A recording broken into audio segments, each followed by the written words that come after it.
that intro. I'm always getting super excited about that, Dana. I know. It hypes us up right before the show. Welcome How's everything everyone going, Dana? to It's been 2 weeks Coffee that with we the don't see each Dog. other. Oh, I I don't know, have Jorge. anything. I wish we did this show every week, but I cheers know. to Friday.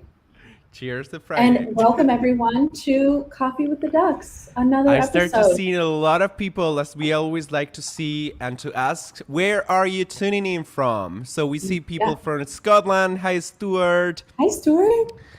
We see people Brazil. from Ontario, Canada, Mike, thanks Philippines, for being here. Wow, Brazil. That's we're just all incredible. over the place.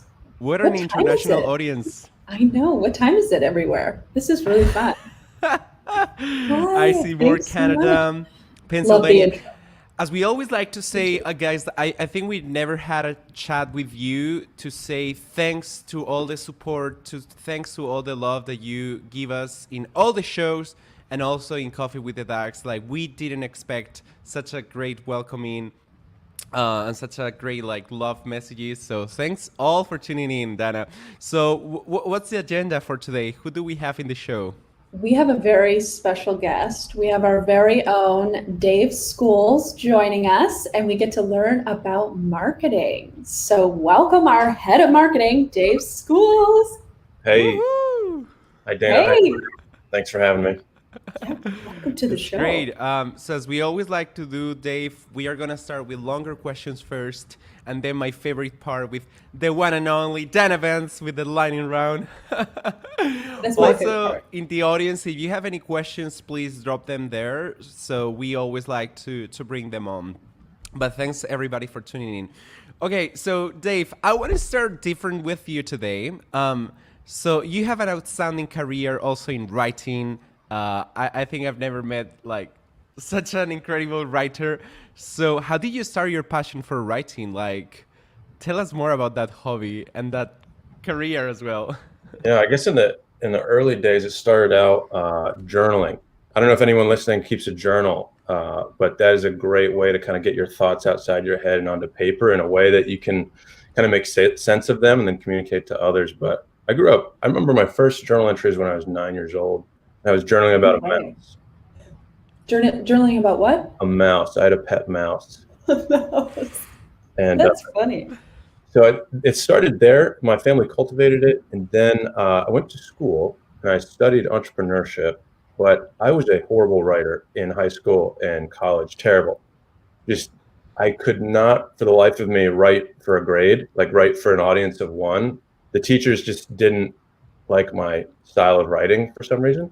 After school, I got a job at a chamber of commerce, and my boss, who was amazing, she taught me how to write a press release.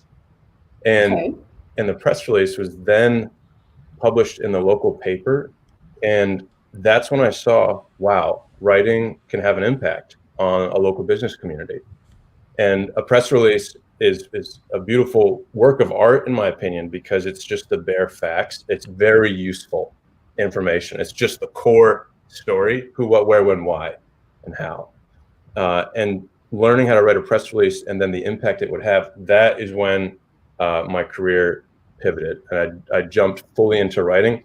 Ended up launching, sorry, this is a longer answer than you're probably looking for. No, keep going. No, it's good to know. It's I super didn't interesting. ask anything else. That ended up kickstarting a love for writing. And I launched, I don't know if anyone knows Medium, medium.com. Oh, yeah. A publication on Medium called Entrepreneur's Handbook about 5 years ago. I also love Ev Williams, CEO of Medium and co-founder Twitter, and just followed what he was doing. And Medium was his new project. And I couldn't wait to start writing on that platform. Single most beautiful place to put words together, in my opinion, at the time. So I just started. I just love to write and started on Medium. Next, and I've created this publication, Entrepreneur's Handbook, as a place to kind of keep my articles from what I was learning about entrepreneurship. And one thing leads to the next. And today it has 200,000 followers. It gets 1 million views a month, and it's a top 25 Medium publication. I work closely with Medium still. No way. So, and then also wrote a book. So that was I got kind of tired of the nonfiction commercial like business writing. I was like, okay, I'm gonna flex my creativity because I have a little poetic branch as well in me, and I wrote a novel called Runaway Millionaire. It's on Amazon if you want to check it out. But that was a different side of my brain in getting into writing. So all that to say, love writing. It's a fascinating process to communicate a message in as few and as effective words as possible. So big fan. If anyone wants to talk writing, let's dive in on that. So let's start with the press release, right? So tell us, like, what is the purpose of a press release? Like, what is the main audience? If it's journalists, etc. What's your main KPI for a press release? And how do you create one? How do you create a compelling story of your startup? For sure. Or anything else, really. Yeah, so a press release serves as kind of the foundation for breaking news. News is what a press release is then taken by news outlets, and then they build upon those core facts and will often reach out for more of the story. And then you get interviews, and that's how you get placed in Axios, The Next Web, Inc. Magazine, Entrepreneur, TechCrunch. It always starts with the press release. So with Hopin, I was number 2 at Hopin and have run the communications for Hopin from Series A, B, C. So we've raised over $700 million. The announcements of acquiring StreamYard, the announcements of acquiring Jam and Streamable, I ran all those campaigns for Hopin, and it all starts with the press release. That is the single source of truth for these announcements that then causes a ripple effect downstream of building on different angles of the story. So that's very, very interesting. So epic. And how do you write one you don't need to specifically talk about like the open ones, but normally, like, what is key in order to, because ultimately the way I see this is you want to write something that any journalist will be hooked, will be like, wow, this is incredible, I want to write it more, I want to tell people. I guess, like, you know, reading something like Hopin is like by itself like super interesting to many journalists. Yeah.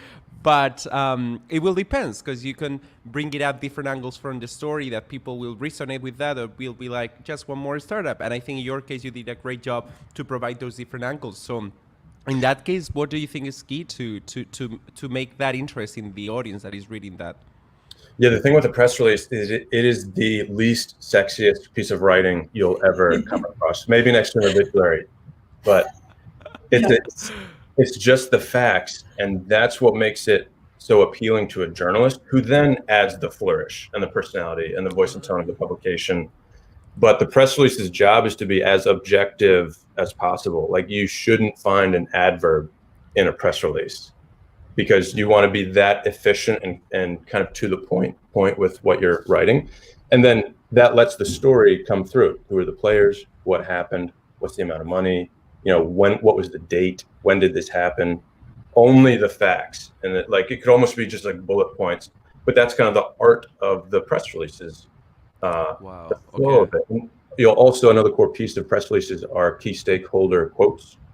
And then that's where you have like Mark Benioff. When you buy Slack, you have Stuart Butterfield and Mark Benioff. They each have their paragraph quotes. The amount of work and thought that went into crafting their quotes for a press release, for an announcement like that, just weeks and weeks of hours, and teams who like come over every single word in what they're saying. So cool. This is a great question from Tim. What's the number one thing people do wrong when they write a press release? I'd say adding in too much flourish, or writing it like a blog post, or adding in subjectivity, or trying to control the narrative too much. I think the best service you can provide for a journalist is to make it objective, and just be bare bones about it. Because I don't know if you guys have ever read like an author or read a blog post and you're like, there's a lot of filler in here, or like, this could be said more efficiently. That's the sign of a good press release, is that it is the most efficient piece of writing. It happens to me when I'm watching YouTube videos. Like, people tend to over add some extra extra things that is not relevant, and it's like it's probably taking 1 minute for the intro, 1 minute for the outro, Yeah. and then I 5 minutes for the video. I could give an example. It's kind of like if you were to say StreamYard, the difference between StreamYard, a live streaming platform, versus StreamYard, an incredibly beautiful, wonderful, and amazing experience in live streaming, You're not going to find that second description. Hopefully, outside of a customer testimony or something like that, but hopefully you won't find that in any press release to describe what it is. Totally. Let's move ahead. And now let's touch on the Medium publication. I think it's impressive what you say, like top 5, if I understood correctly, top 5 Medium publication. 25. I wish it was top 5. Still cool. It's still super cool. How did you? So I think you were mentioning something that is super interesting, which is you saw a trend. You saw like a publication, like a new medium that was super huge. Or it started to become like something interesting, and you jump straight into that, which I think is kind of like being an early adopter sometimes brings you a lot of benefits of that starting of network effects. But in your case, like, how did you actually build that habit and community around that publication in general? What was your marketing strategy? How did you marketize this thing to reach more people? Yeah, fortunately, one of the benefits of writing at Medium is that they have a distribution engine plugged into each publication. So if you write for Medium and you tag your stories, they have, what is it? Last time I checked, I think they're nearing 100 million monthly active users who come and browse and read, kind of like Reddit or like a social network where they come for content. So there's that engine. They have an email system built in that's personalized and tailored to all subscribers. So that sort of distribution was a benefit of going with Medium. To your point, Jorge, if there was one takeaway from like my life, it was if you can be early, and this kind of like investors work too. Like the earlier you are, the more outsized benefit can come from taking that risk. That happened with Hopin as well, being early, and so being early on Medium and focusing in on a niche of entrepreneurship and startups, and kind of how do you turn an idea into income, very early stage building, kind of that, and then staying consistent with that lane early in the platform, so that anyone who's then searched for those terms found Entrepreneur's Handbook. I think that was it only like was it only like just because Medium by itself was promoting your articles? Or what other tactics? Because I like I do YouTube, I see other people doing all sort of type of content creations, and there is a lot of theory about like, oh, how can you repurpose your content and make more people cross-platform and bring people from different places? Yeah. In your situation, I guess like there is a point that you no longer need to do that much because you already have the community, and the community itself distribute that. But at the early days, which I think most of the people in the comments will struggle, especially like it's like, oh, I want to start something. What did you use? Like, were you using Twitter a lot? Were you reaching out directly to your friends? Were you reaching out to other, like blog posts and say, hey, please, can you give me more shout outs and promotions? Like, how's that looking like? It's a great question, and you're probably not going to like my answer because there are no hacks. There are no shortcuts. No. you need to. It starts with quality and guarding that quality from the get-go. Because if a piece of writing is good, people will share it. But instead of kind of putting something out there or like generating a certain level of quantity and then going about the distribution tactics or the marketing aspect. It's similar to a product. If the product's not good in the first place, it doesn't matter how much spend you put behind distribution or how many times it gets you get it placed somewhere. If it's not a quality piece of writing, idea, product, it's not going to go anywhere. So I guess prioritizing on your art and like the quality of your product. Hence, I think StreamYard is a fantastic example of it's a high quality, simple, easy to use professional product, and people talk about it because it's so easy to use, and they love it because of that. And as a result, we don't have to do too much. We don't have to push marketing because it happens from the product being so good first. It's the same with writing, same with your blog posts, your books. you can't fake it and then power it by marketing. It has to be good from the beginning. So I'd take any effort that you put on distribution, I'd say 90% of that go back to editing and reshaping the idea, getting feedback from people. Hey, does this make sense? Any feedback for me as a writer, that's what I would put the time into. You know what is very interesting is that I see sometimes that like especially content creators or YouTubers, stuff like that, like they start very strong with high quality, they build a community, and then they downgrade their standards and people don't care. I don't know if you have seen that as well in like the writing sort of medium. Like once you have a name, people will feel like every single content that you put out there is fantastic, even though maybe it's like it's not that high quality as it used to be. Yeah. Yeah, exactly. Yeah, I feel like you can reach a critical mass where anything you put out, regardless of quality, will reach a certain number of views, or impact. That's incredible. That's where the OGs are like, oh, you used to be cooler in the past, and all of that. That's for people starting out. I guess that would be kind of the takeaway: is be as high quality as possible at the beginning. Be good. And with Entrepreneur's Handbook, there was a competitor called the Startup, which is much bigger than Entrepreneur's Handbook, and they ended up running into some trouble early on because it turned into a quote unquote content farm. And they would publish like 5-6 posts a day, where Entrepreneur's Handbook, they had tons of writers, they had the traffic, but they started to build that reputation, which was costly to the brand, where with Entrepreneur's Handbook, I was lazy and couldn't write as much as I wanted to, didn't get enough writers in. It's different now, but we were publishing like once every 2 weeks.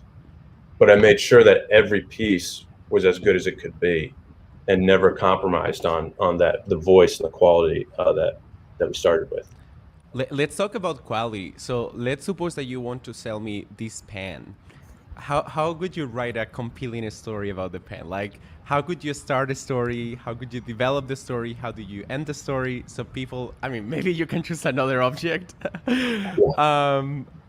That people, so if we put in the shoes of the audience, which is marketers, business people, owners, etc., who wants to actually tell the stories online and make people pay for that at some point, or just like increase their brand reputation, how do you write compelling stories? Like, how do you structure that? I'm talking mainly like, online sort of publications, stuff like that, content creation like that. But how do you write that in a way that people will be like, Dave, take my money. I love this.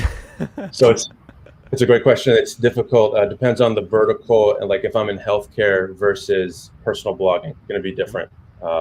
But let me talk to what I've seen. Joanne says, sell the pen. So I think this will answer this a little bit, but if you want, like from what I've seen go viral, it starts with James Altucher, if anyone knows him as a writer, but he opened my eyes to how to write well. One of my favorite quotes that he says is bleed in the first sentence. And it gets to this idea of a hook, but that hook starts with vulnerability and being real about your weaknesses, your failure, your something where you messed up. That's what's going to get people interested because we relate to pain. And then, so to sell the pen, that connects where I would ask about like, what's the pain? Why would you need this pen? Like, let's get into kind of like where there's gaps. And there's a pain point, and then that's where you start building the story from. And then you have the hero arc, like the story arc where there's foreshadowing, build up, climax, the after effect, and then resolution.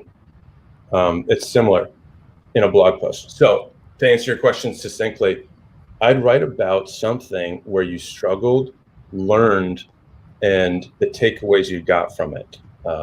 Put that into a blog post, and then someone who reads that will A, emotionally relate to you right away, B, come away with practical takeaways that they can apply to their life to improve, to be more successful, to accomplish the goals that they have in common with you. There's actually, if you want to look for it, a LinkedIn formula for viral LinkedIn posts. Yeah. No way. Keep that I going, wrote. keep going. So, so I Because found I honestly like this is when you were saying that, like what you were saying, like start with the blog, which by the way it makes a lot of sense. It's like, why should I dedicate time reading your story? Like make an impact on the audience. But in my opinion, nowadays on LinkedIn, if I open that, it's always like this, like, I had this problem at work. I feel lonely or I feel empty, blah, blah. It's always the same. I'm bored. I'm getting bored because every single person in this world is using the same formula. So it looks like a copy paste just by changing the context, even though things So work out. funny. Yeah. That's so funny. It's so I'm probably helped proliferate that LinkedIn formula back in the day. But I saw So what is the LinkedIn formula? it's almost a line by line breakdown of how to write a LinkedIn post. If you Google Dave School's LinkedIn formula, Okay. You'll find it. But basically, I saw a viral LinkedIn post, and a guy said, "Hey, I use this formula, and I got 28 million views." So I used that myself, applied my own story to it, and I got 2.6 million views on my LinkedIn story. Then another friend No way. took that formula and did his story in it and also went viral. And he has like 30,000 LinkedIn followers now. So there's like this thing that works. To your point though, Jorge, it is started like that vulnerability leading with that pain point at the beginning can start to feel and become inauthentic. Like people are smart and they can read through that if you're forcing it or just going for views. And that's where good writing, there's no formulas, there's no templates. It's all original. And that's the challenge of it. That like we'll always need to be innovating as storytellers. As there it is. Thanks, Joanne. Thanks, Joanne. That's awesome. That's the link. I love that, and also another takeaway for me that I think you did really well is just observing a particular community, see what works there, try to replicate that in your own terms. It reminds me a lot, like I was doing experiments with TikTok, and I started to see like what are the top leaders in TikTok is doing, how do they create their stories, how do they even like divide their story in multiple parts with a hook at the end, like and comment for the next fire and so. And it's very interesting because when you start talking about your personal stories, the blog post goes crazy. When you talk more like tutorials and stuff like that, you can get a good traction, but people don't resonate that much with the story. And I think it's all because of what you were saying about like vulnerability, which is, in my opinion, super, super important. I want to touch another point because we only have 1 minute left for this part of the show, and then we have the lightning round. Something that I see many people in our audience sometimes like struggling is, how can I go live more often? How can I keep myself accountable? How can I keep the consistency going on? Especially in writing, like the way I see writing is like definitely you can have a short-term win in the sense that people can read it, people can share it, but if you position it yourself good in the long term, that will reach to more people as well. So how do you keep yourself consistent? What's the best time for you to write? How often do you write? And what is your process? Like if you need to say like, this is how I write content, maybe I allocate Saturdays, I do this, then I have a team that reviews that or whatever. Like, I don't know, but I would be very curious to know exactly like, how do you kill that consistency? So with writing disciplines and habits, a lot of people will say, block time on your calendar, be consistent, find a routine. I'm a little different in the sense that when writing hits you, like when an idea, when a passion, when a strong feeling hits you, that's the best time to write. That can come at all hours of the day, even in the middle of the night, when you first wake up, in the middle of like a call, or like right after this live stream, like I might have an idea. I'm going to open up a note and just start jamming on it to capture that idea. Then you come back and edit it. But as far as like, where do the best ideas come from? I don't think you can manufacture it. Yeah, you can like run, you exercise, sleep well, eat right, like do all the healthy habits. But that inspiration that where something comes like out of nowhere, capitalize on it, like jump on it, pop open a notepad, your phone, the computer, and just start writing, because that kernel of idea is going to help you get through to publishing it. But in your case, like for example, do you write an article every week, or is more like when you have like an idea hits you, and you're not like that? Oh, on a weekly basis, you will have something new. Yeah, there's another quote here about the difference between a writer. Something, yeah, everybody writes, only a few publish. That's the difficult part with writing, is that anybody can be a writer, but where the rubber meets the road is publishing, and that's where you put yourself out there. That's like going live. True. So to equate writing to live streaming, I wonder, and I'd be curious to hear what you all think on the streaming side, is where you just do it. Like you have to, it's good when building an audience to be consistent in like your content calendar on the writing side, or your publishing schedule, your show schedule. But as far as inspiration, the formulation of that content, that's where taking a more organic approach is kind of what I've done. Yeah, I think for me, what I'm this is kind of like a true about online content. I don't know if I'm right or not, but what I've seen is like people dedicate so much time, like, oh, I want to have the best writing ever, I want to have the best video ever. I was even putting like early last year, a lot of hours on editing content. And until I discovered that there were people like they were using StreamYard, recording videos and putting them on their shows, and they were getting like 1,000 views, 10,000 views. So for me, to echo Gary V, is like it's just about like putting things out there.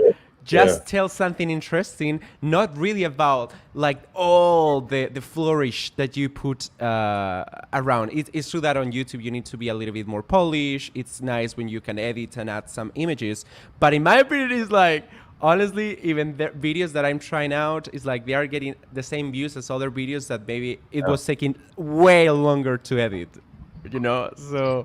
Yeah, in my exactly. opinion, it's more about like putting things out there, something that is interesting, something that people will be hooked into that, rather than trying to be super perfect. Because perfection is nice probably when you reach a level and you want to keep that level, like you are Gary Vee and you want to perceive as part of your brand, like high quality, blah, blah, blah. But at the beginning, no one cares, in my opinion. No, it's true. Cut me short if we're short on time, but to your point, Jorge, so I wrote a book called Runaway Millionaire. It's a novel. It's 386 pages. When you write a book and it's printed, it's done. Like no more editing, right?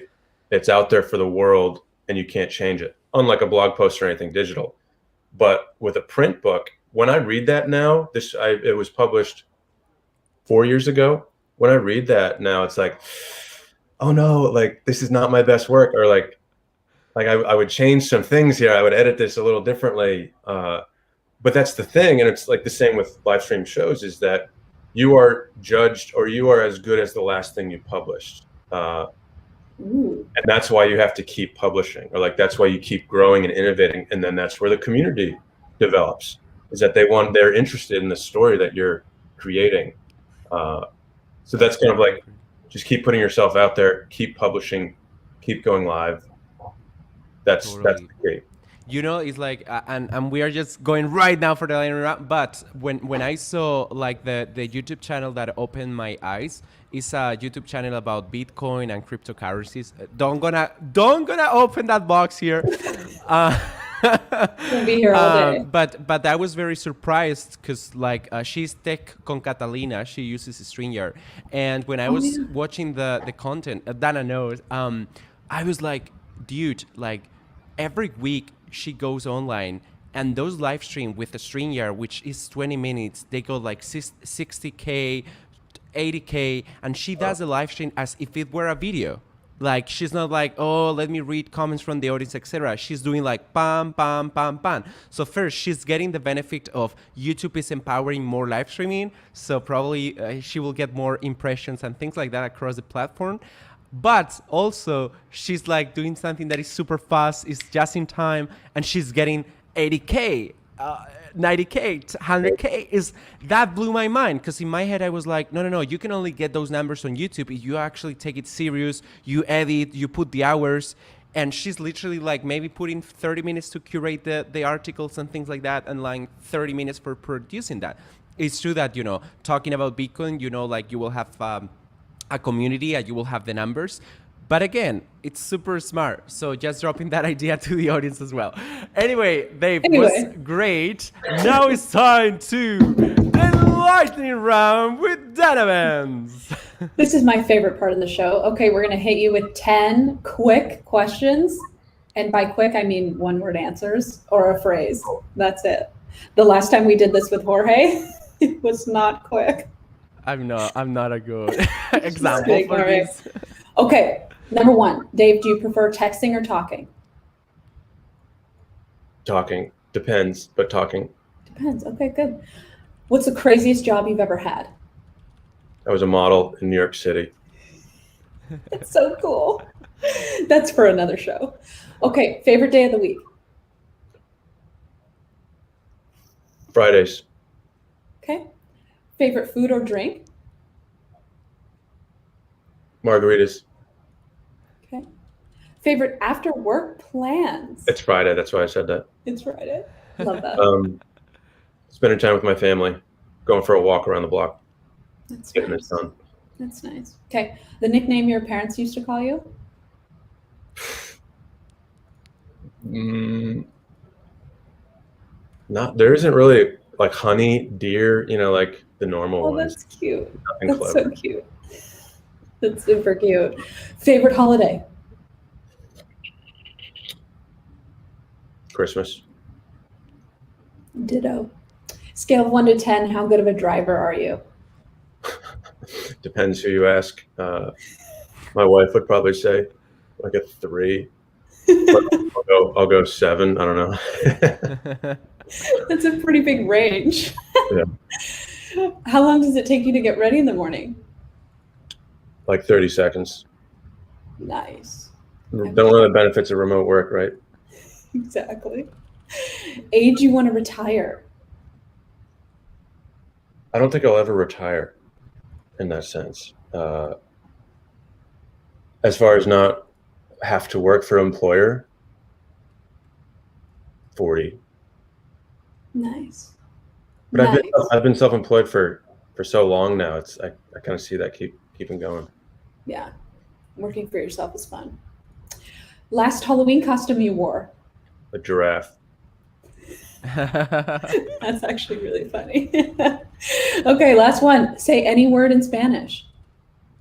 Español. You play safe, but that was super cool. So Dana, this is great. In the next show, in the episode number 10, I think it will be very special. So Dave, we always like to ask who should we bring next, but this will be for the episode 11. So who should we bring next? Joe Rogan. Whoa. Sure. Cool. Go for Let's do that. As we always like to say, guys, first of all, thanks a lot all of you for tuning in. We saw even people in Spain and Latin America. Gracias por conectaros. Pronto sabréis que tenemos noticias. And also, as we like to say, if you really enjoy the show, give it a thumbs up. Subscribe to our YouTube channel. Activate the notifications. Do it. Oh, I wish I have my t-shirt, but I have that in Spain, unfortunately. By the way, Preide, I'm dropping now the name of the show, so you can take a look to that. It's called Tech con Catalina. But anyway, Dana, so see you in the next show with a very special episode. We are going to do giveaways. So in 2 weeks, make sure you tune in because it's going to be crazy. It's going to be something with Dana engaged. We need to decide that a little bit more, but I think we'll be awesome. And what a great show. Dave, thank you so much for taking the time to give us all your tips and tricks on PR. Thank you so much for having me, Dan and Jorge. This was a real pleasure. Super fun. See you soon. Bye. Bye-bye.